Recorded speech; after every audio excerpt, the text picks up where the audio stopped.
아까 이제 이 유족들이 둘째 하나만 봤기 때문에 유가족이 교통 언론에 다 보도되고 그 과정에서 종료가 됐고, 그 다음에 지금도 저희들이 통계로 서부에서 관리하고 있는 사안입니다. 실제로 지금 이 사고가 난 이 컨베이어 벨트는 그 옆에 거가 24회 그렇다는 얘기가 동절기에는 이 벨트가 고착이 됩니다. 그래서 공벨트가 들어간 거예요. 공벨트? 예, 벨트가 칸이 상칸이 안 하는 벨트가 공벨트가 들어가는 상태에 있습니다. 그러니까 이제 그러니까 겨울철에는 굳을까봐 예, 그냥 그렇습니다. 세워놓지 않고 예, 항상 돌린다는 거예요. 돌립니다. 24시간. 예, 그렇습니다. 근데 실제로 석탄에 나르는 경우는 나르는 시간이 15시간이다? 예, 그렇습니다.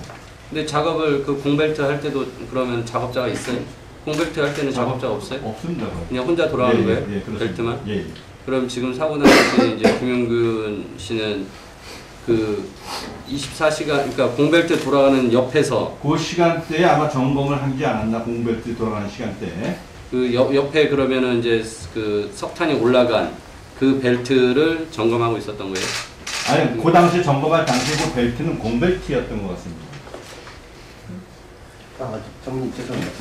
그 점검할 당시에 거기는 상탄 그렇게 사망 추정 시간이 아직 안 밝혀졌는데 그 전화가 두절된 상태, 그 상태에 만약 현장을 점검을 했다면은 상탄된 상태였고, 그 이후에 만약에 했다면은 공해진 상태입니다. 아직 정확하게 밝히지 않습니다. 그 몇 시부터 몇 시까지가 상탄이고 몇 시부터 몇 시까지가 공탄인지는 나올 거 아니겠어요? 그렇습니다. 그건 이제 캡스에 기록됐는데 통상적으로 2시 55분에 연락이 두절됐는데 그 통상적인 이제 시간은 좀 차이가 있는데 22시부터 24시 사이에 통상적으로 상탄이 이제 캡스에서 결정하는데 그 상탄을 합니다. 그것은 바로 캡스의 운전 기록이 다 있기 때문에 바로 이렇게 자료를 제출하면 24시까지 상탄, 24시 이후에는 공탄. 예, 바로 자료는 자료가 데이터가 다 있기 때문에 몇 분 돌고 초 단위까지 돌아간 그 시간이 다 나옵니다. 자, 그 다음에 이제 또 그 아까 뭐 우리는 설비 개선 요구를 충분히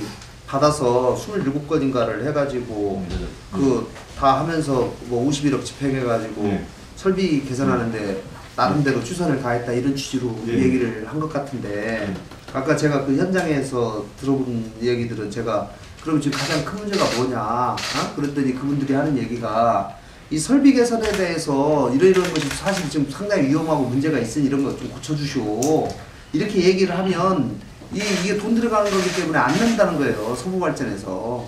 네? 그리고 거기에 대해서 너무 투자를 안 한다, 인색하다 그 얘기를 하더라고요. 그래가지고 작업 환경이 너무 열악하다 그 얘기를 그분들이 그 오래 했던 양반들이 그 얘기를 하던데, 저희들이 설비 개선하는 거 요청하는 게 문서로 다 있거든요, 그냥 그게. 아니 그러니까 내 생각에는 그러니까 그 얘기를 예를 들면은 그 근로자가 한전 발전 기술에는 얘기할 거 아니겠어요. 이런 거 좀 이거 내가 보니까 해야 되겠다, 이거 고쳐야 되겠다라고 얘기하면 그 회사 입장에서는 또 서부발전 눈치 볼 거 아니겠어요. 야 이거 올려가지고 이게 되는 것이 있고 안 되는 거 있고, 그리고 대개 이런 거를 이제 미리 협의를 해보지. 야 이런 거 해갖고 이게 되겠습니까? 그러면 아니 한번 올려봐라. 그럼 그때 올리지. 이거를 아무거나 먼저 올렸는데 리젝트 될 거를 올릴 바보는 없을 거 아니겠어요. 그렇기 때문에 맨 밑에 있는 현장에 있는 사람들이 한전 기술 그에다가 이런 거 고쳐주시고 하는 것이 제 생각에는 열이라면 그 중에 2개나 3개만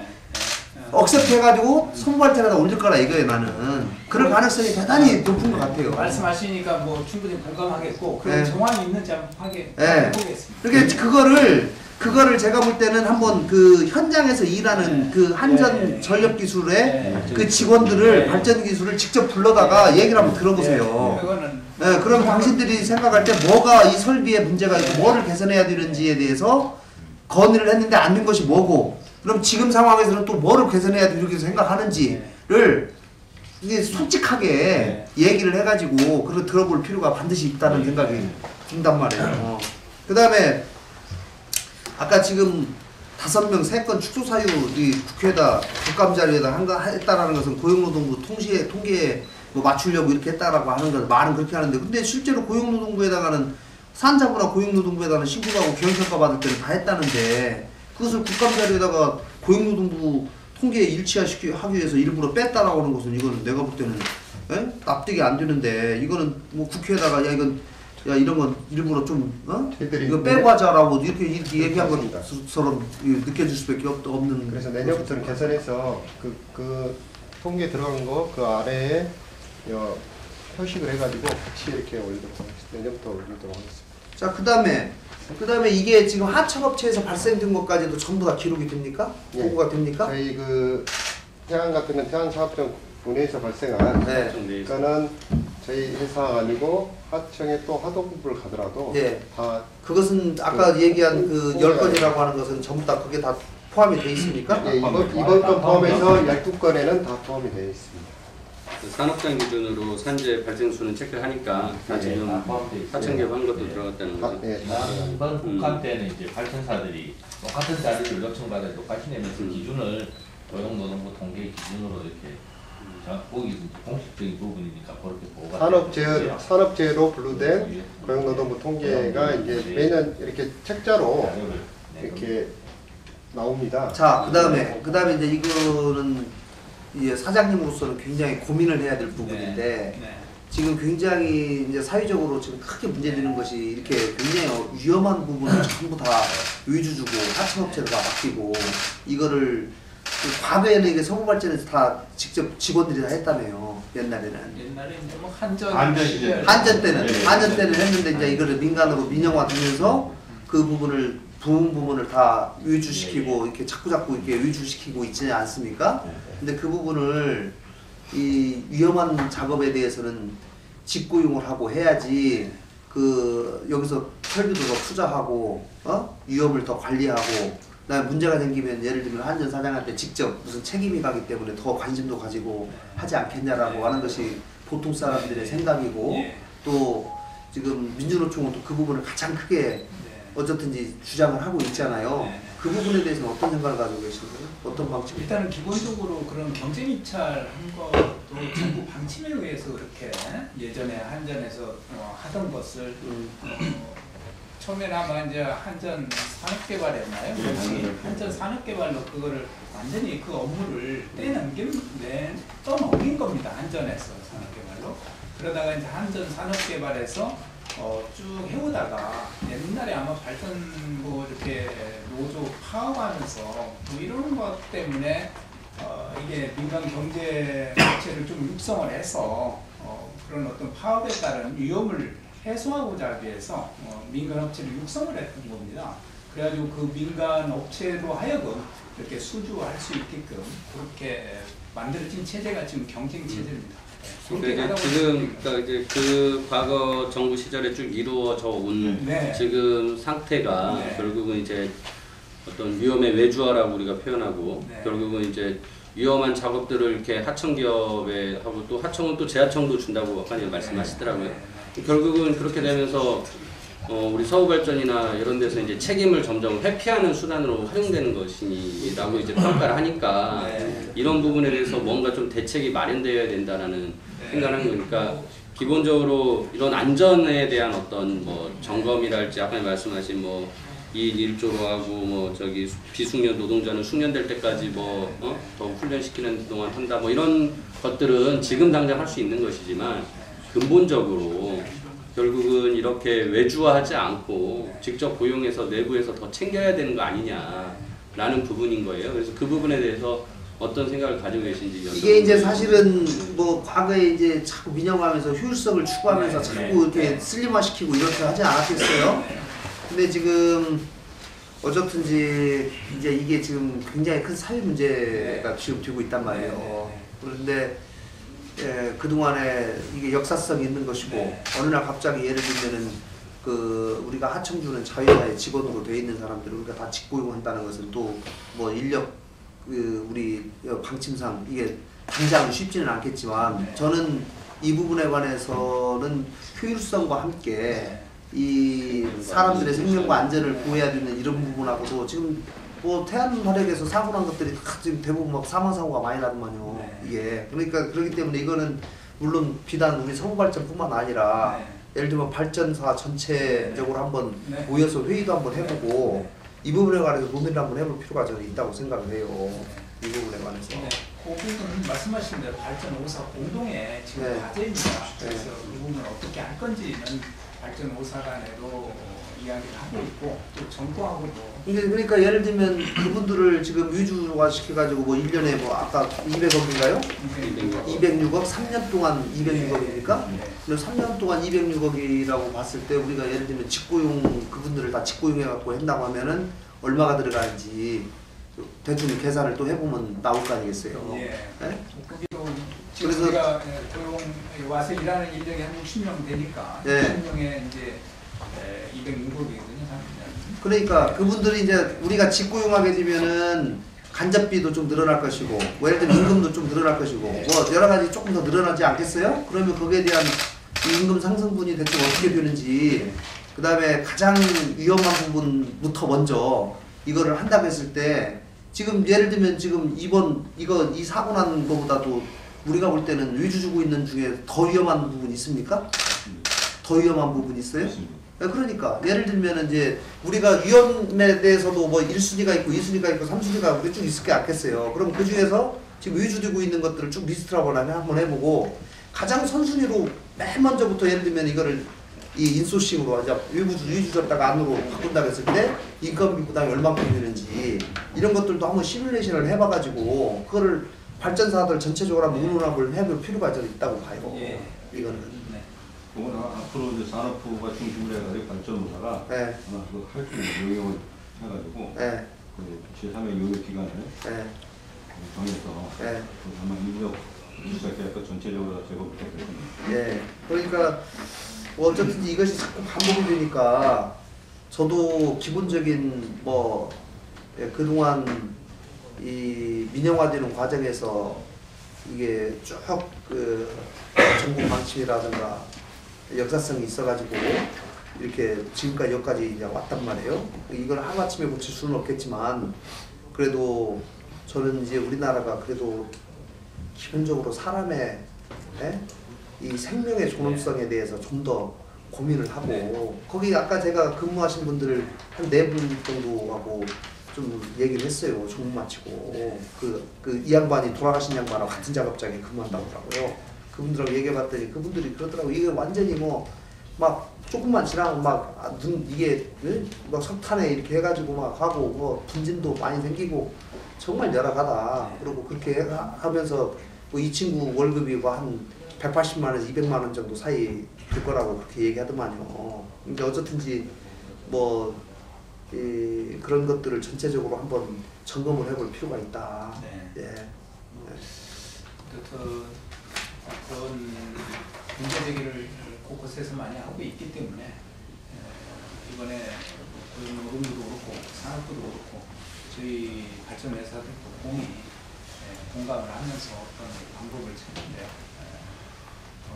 이렇게 그리고 그 노조 그 한전 산업기술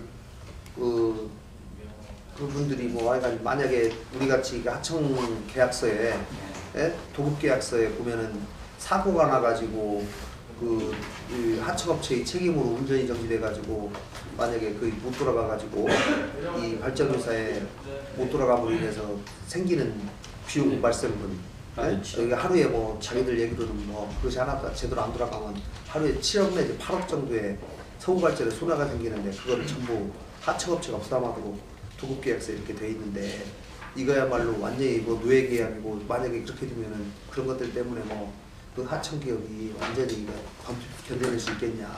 그러면서 하청기업이 결국은 우리 김용균 씨가 이렇게 사망한 것에 대해서 이제 본인의 책임으로 떠넘기려고 하는 그런 얘기가 나온다라는 거예요. 그러니까 서부발전에서 한국발전기술에다가 아무튼 그런 손해배상에 대한 책임을 떠넘기고 또 그 한국발전기술은 김용규 씨가 결국은 자기 실수로 이렇게 사고가 난 것이다라고 떠넘기면서 자기네들의 또 그 책임을 회피하거나 뭐 이런 산재에 대한 또 책임을 회피하려고 하려는 거예요. 그러니까 그런 부분이 결국 아까 말씀드린 근본적으로 이 유형을 외주화하니까 계속 그 단계적으로 그 책임이나 이런 것들이 더 약자한테 가는 거잖아요. 그러니까 지금 그런 상황도 제가 보기에는 서울발전에서 파악을 하셔야 돼요. 그래서 진짜 이게 그 청년 한 분이 돌아가셨는데 사망 사고인데 이게 서로 자기 책임 그 회피하려고 또 급하게 서로 이런 식으로 간다면 제가 보기에는 이건 사회적으로 더 비난받을 소지가 있는 거거든요. 그래서 그런 부분은 원청이 진짜 책임이 뭐 법적으로 있건 없건 간에 저는 도덕적인 책임을 가져야 된다고 생각합니다. 공공기관 아닙니까? 우리가 공공성을 가지기 위해서 공공기관으로서 만든 회사인데 그런 부분에 대해서도 제가 보기엔 뭐 비단 사업의 목적인 전기 공급만이 아니라 이거는 사회적 책임을 다 해야 되는 거거든요. 그래서 그분 꼭 한번 점검해 주셨으면 좋겠습니다. 네. 그리고 의원님께서 아까 말씀하신 하루에 7억 이렇게 얘기했는데 결국 좀 그건 사실 왜곡된 거고요. 네. 그런 조항은 없고 그런 사례도 없습니다. 실제로 저희가 그 이제 발전 손실 계획 발전 그 불시고냥 시에 그 업체들이 하던 그 사고로 잘못 가오로 인해서 발전기가 못 들어가지 않습니까? 그럼 하루에 90호기 같은 경우는 한 7억 됩니다. 그러니까 185기 같은 경우는 하루에 3억 5천 정도 되고요. 그걸로 인해 가지고 열흘을 못 돌렸다가 35억을 때리거나 70억을 물려야 되는데 그렇게 하면 기업들 다 망하죠. 그러니까 그렇게 하면 법에 가서도 저희가 소송을 가서 집니다. 그러니까 그런 보험은 저희가 따로 들어야 돼요. 그러니까 결국 이제 그 부담되는 거 어떤 자기가 과실해서 소송시킨 된 부분. 이를테면 그 뭐 큰 금액은 아닙니다. 뭐 몇천 내지 몇백 이 정도지. 그거 갖다가 그걸 갖다가 무엇을 10%? 전체 금액의 예를 들면 아까 7억이다. 그럼 7억의 10% 이내 정도로 아니 잠깐만요. 비계획 손실 부분에 대해서 비용 청구하는 거냐? 아예 없습니다. 영원입니다. 영원. 이거는 그 사람들이 조금 과장해서 얘기했습니다. 그거는 좀 일반 원칙에 따라서 그리고 저희들이 이게 실제로 그렇게 한 케이스도 없다. 없습니다. 과거에. 아니 발전호사 공의가 없습니다. 그거는 그거 하면 큰일 나죠. 그 다음에 또 하나는 뭐냐면 저희 그 위탁 비용 계약서라는 게 저희가 임의들에서 계약하는 게 아니라 기재부에서 그 하는 계약 조항이 있어요. 그 계약서 지침에 따라서 계약하는 내용이 다 일반 시방이라든가 이런 조항들이 그래서 그런 거지 그게 노예 계약서다 이건 조금 저희들이 좀 수긍하기 좀 어려운 그런 내용이 있습니다. 근데 그 계약서를 한번 살펴보세요. 계약서를 봐가지고 그러겠습니다. 현저하게 불공정한 계약 조항이 있다든가 예를 들면은 하청업체가 도저히 이거 감당하기 어려운 그런 조항이 있다고 하면 이거는 사실은 좀 수정을 개선을 하는 것이 맞는 거니까.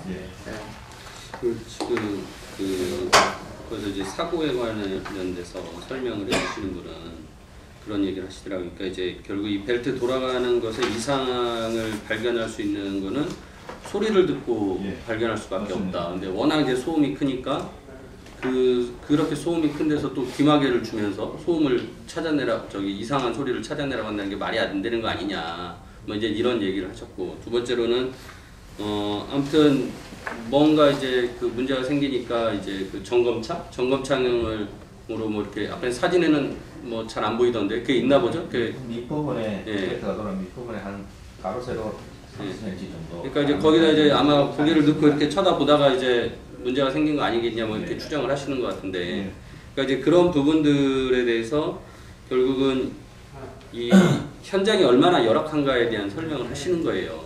그러니까 어떤 이상이 있을 때 혼자 조치하기가 되게 힘든 상황들, 뭐 그런 부분들에 대해서 이제 물론 지금 뭐 2인 1조 형태로 이제 근무 형태를 바꿔서 그런 위험들 열악한 상황을 좀 벗어나게 하시는데 그런 부분들에 대해서 지금 당장 신입하게 하고 뭐 오늘 고용노동부랑 저기 산자부 발표한 거 보니까 나와 있더라고요.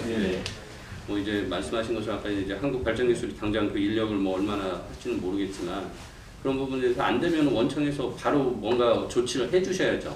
그걸 하청에다 떠넘길 수가 없고 이거는 원청에서 지금 당장 부족하면은 원청에서라도 인력을 조달해서 뭔가 하게끔 비상조치를 하셔야 될 것 같아요.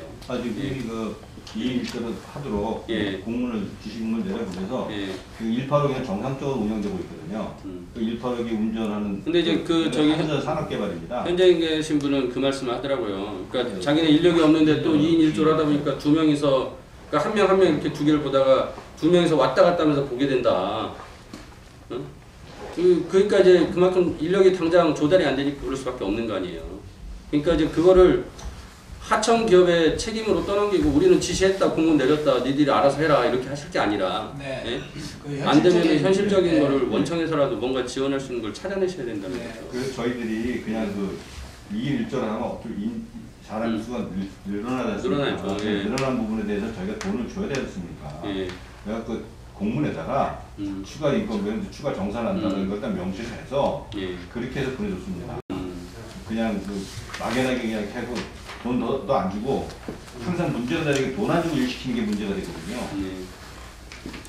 그런 것들 좀 바로바로 당장 현장에서는 좀 느낄 수 있는 것들 좀 조치를 해주셔야 될 것 같아요. 그렇지 않으면 이게 뭐 사실은 이제 근본적으로 이건 이제 외주화 문제는 또 이제 풀어 나가야 될 문제긴 하지만 당장에 현장에서 느낄 수 있는 것들 좀 해주셔야 되고 제가 보기에는 진짜 사장님께서 특히나 좀 나서서 해주시면 좋겠습니다.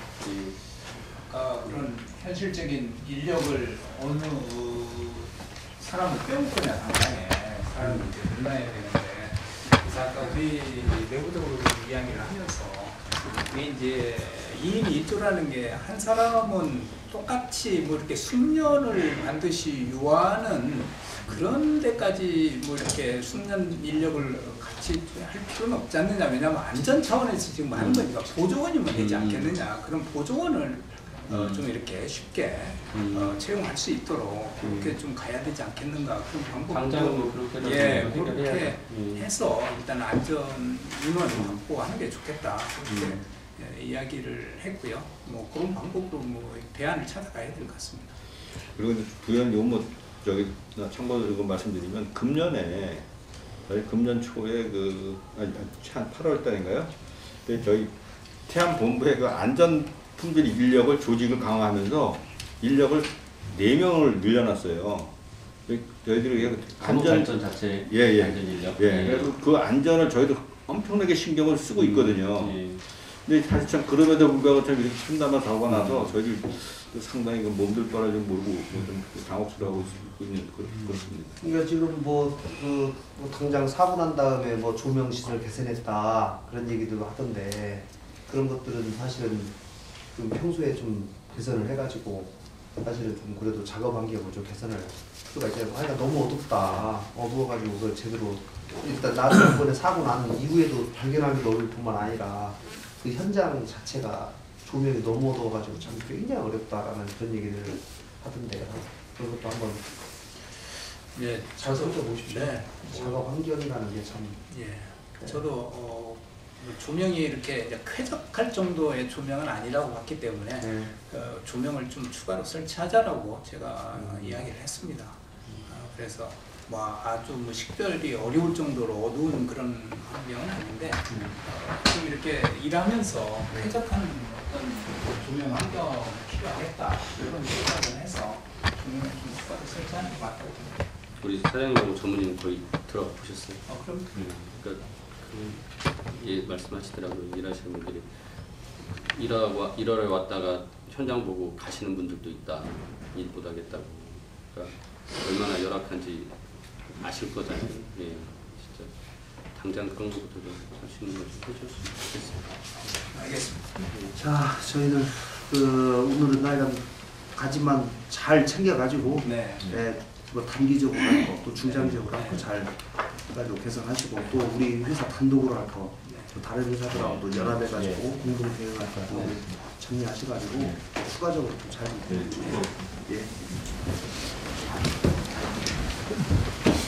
네, 오늘 고 김용균 청년의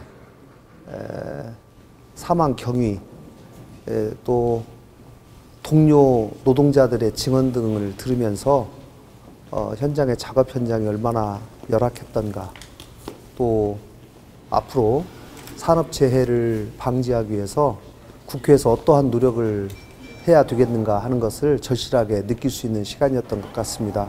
다시 한번 고인의 명복을 빌고 국회가 산업재해를 방지하기 위한 산업안전기본법을 이번 정기국회 안에 12월 임시국회에서 반드시 통과시키도록 최선을 다하도록 하겠습니다.